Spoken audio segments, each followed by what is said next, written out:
Hai semuanya, bertemu lagi bareng Mihu di sini. Oh iya, kali ini Mihu akan membawakan alur cerita Donghua yang berjudul Wudong Qiankun. Mihu mengingatkan sekali lagi ya bahwa konten ini full spoiler.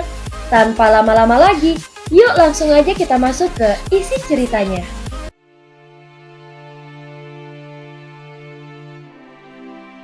Melanjutkan dari kisah sebelumnya.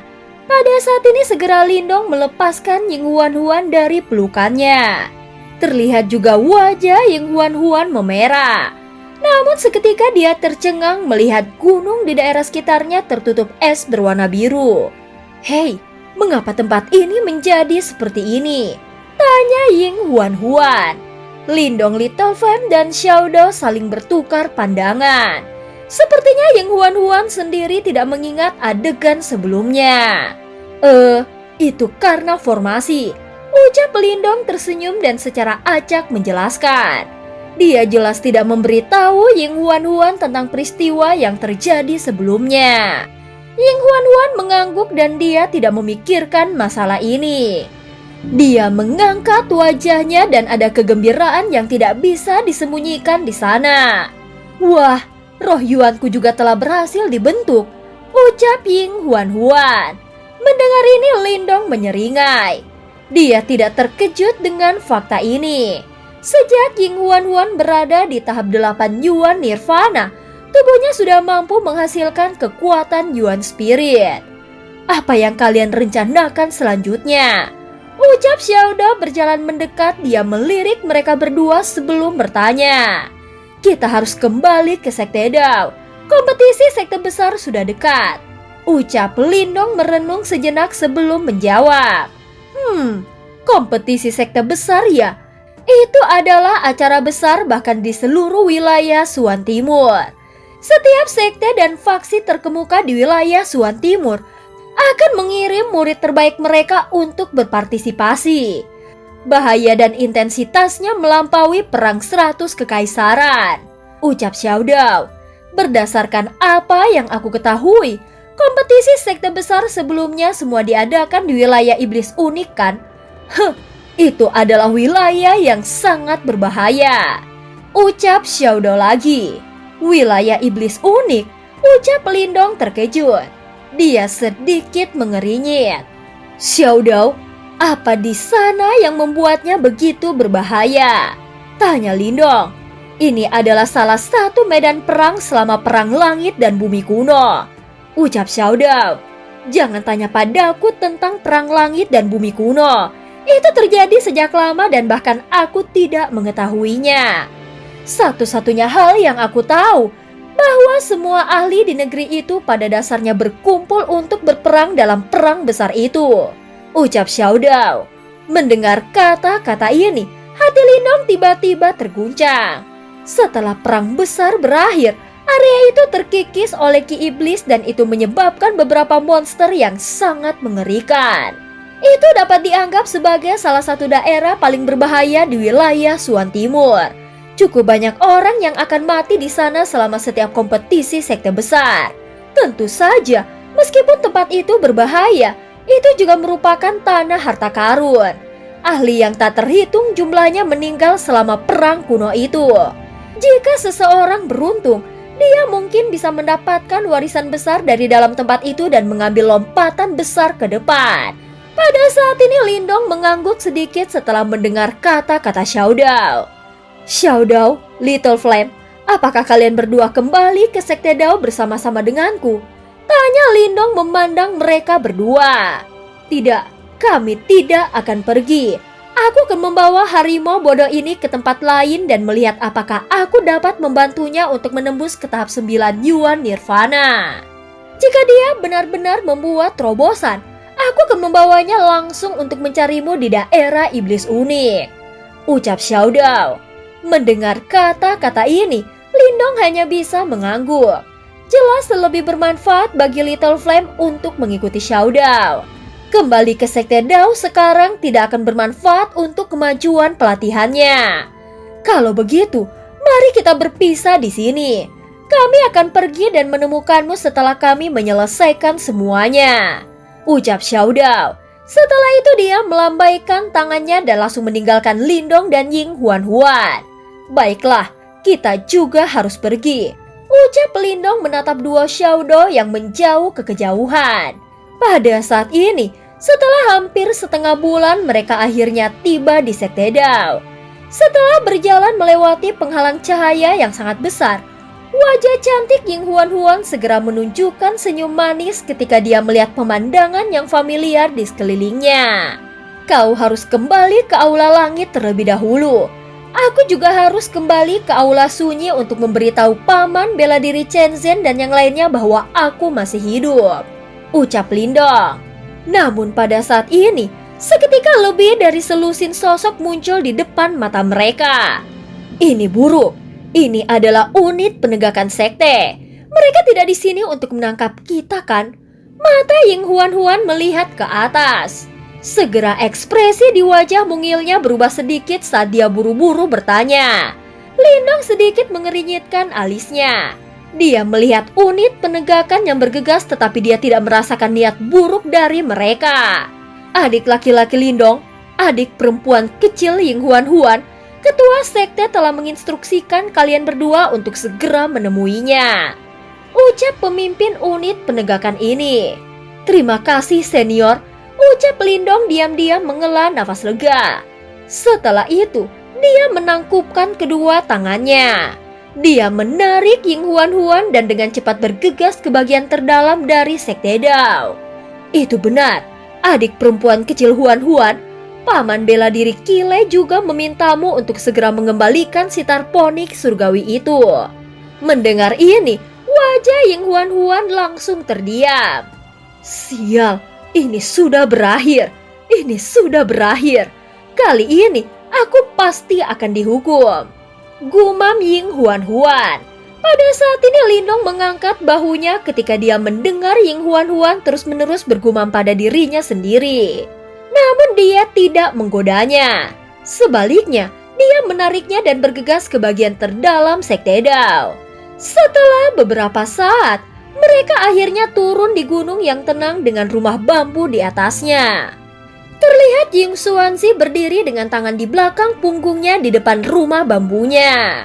Pada saat ini, Lindong bisa mendeteksi pupil mata Ying Xuanzi sedikit menyusut. Apakah dia merasakannya? Ucap Lindong mengerutkan bibirnya saat melihat adegan ini. Kalian berdua benar-benar pandai menghancurkan kekacauan. Kalian tidak hanya mencuri sitar ponik surgawi, tetapi kalian bahkan membunuh seorang penatua dan 2 jenderal jiwa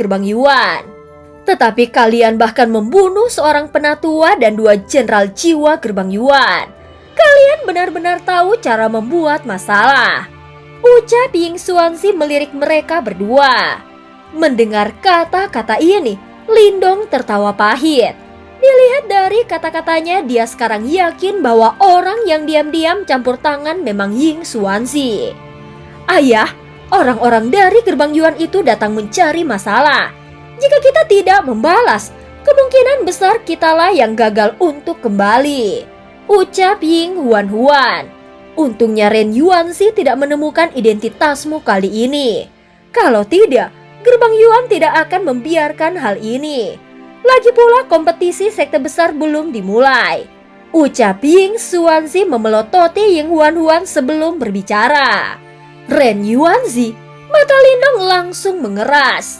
Sepertinya itu adalah kepala sekte gerbang Yuan yang mengejar mereka. Namun karena masalah ini tidak ditemukan, aku akan melepaskannya. Orang-orang dari gerbang Yuan itu, selama itu tidak dilakukan secara terbuka, tidak masalah jika kalian ingin membunuh mereka, ucap suara Ying Xuanzi.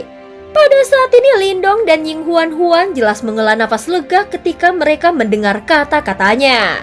Huan-Huan, kau harus kembali dan mengembalikan sitar ponik surgawi kepada Paman bela diri Qilei.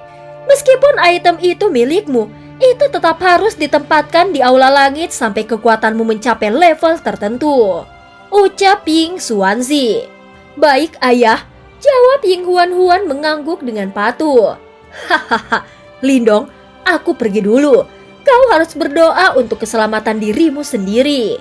Setelah berbicara, Ying Huan-Huan langsung berubah menjadi sinar cahaya dan meninggalkan gunung ini seolah-olah dia sedang melarikan diri. Gadis ini, ucap Ying Xuanzi melihat cahaya yang menghilang ke kejauhan sebelum dia tertawa tanpa sadar. Setelah itu tatapannya kembali serius. Lindong, kau tahu apa yang terjadi pada Huan-Huan kan? Tanya Ying Xuanzi. Apakah Master Sekte Dao juga menyadarinya? Ucap Lindong bertanya-tanya. Aku sudah merasakannya sejak dia masih muda. Namun tidak terduga bahwa dia akan berinteraksi dengan roh itu ketika dia membentuk roh Yuannya. Ucap Ying Xuanzi menghela nafas, ekspresinya jelas agak rumit. Gadis itu sebenarnya adalah reinkarnator. Hanya saja aku tidak tahu ahli pamungkas mana dari zaman kuno dia di kehidupan sebelumnya. Namun terlepas dari apa yang berubah dari Ying Huan-Huan, dia akan selamanya menjadi putriku. Bahkan jika dia benar-benar terbangun. Ucap Ying Xuanzi berbicara sambil tersenyum. Meskipun Huan-Huan adalah seorang reinkarnator, itu mungkin masalah yang bagus dari sudut pandang sekte. Namun dari sudut pandang seorang ayah, aku hanya ingin dia menjadi gadis biasa. Dengan begitu aku akan memiliki kemampuan untuk melindunginya. Dia juga bisa bertindak sesukanya dan tidak perlu memikul beban apapun. Aku juga bisa mendukungnya dan melindunginya. Ucap Ying Xuanzi lagi. Pada saat ini hati Lindong bergetar sedikit.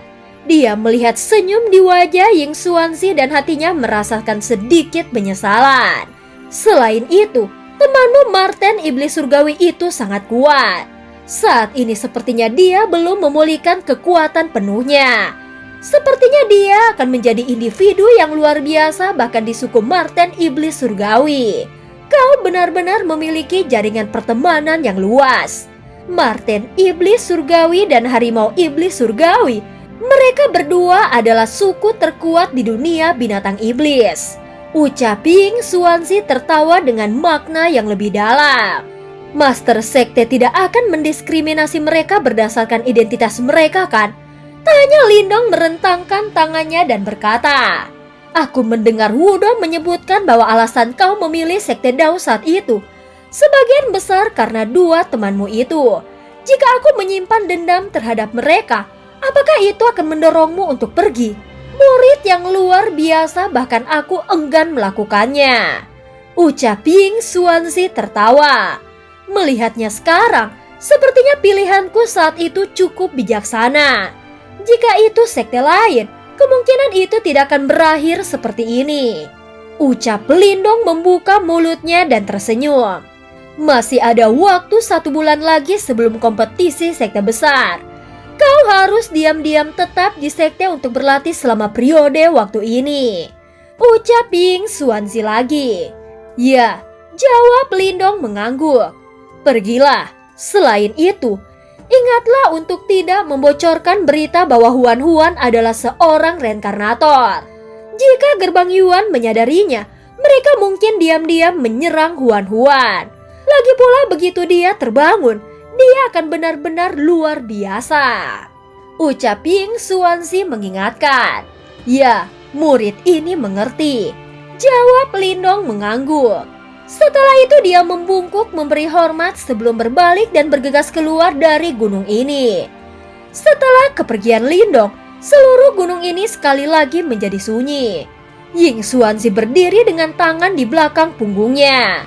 Tak lama kemudian, dia akhirnya menghela nafas tak berdaya. Bukankah kau sadar bahwa Ying Huan-Huan adalah seorang reinkarnator? Kenapa kau masih mendesah seperti ini? Ruang di belakang Ying Xuanzi sedikit bergetar sebelum seorang sesepuh berambut putih berjubah biru mulai muncul. Yang terakhir juga tersenyum saat bertanya. Hanya saja aku tidak pernah berharap dia melakukan kontak dengan jiwa yang berinkarnasi begitu cepat. Ucap Ying Xuanzi menggelengkan kepalanya dan dengan lembut berkata lagi.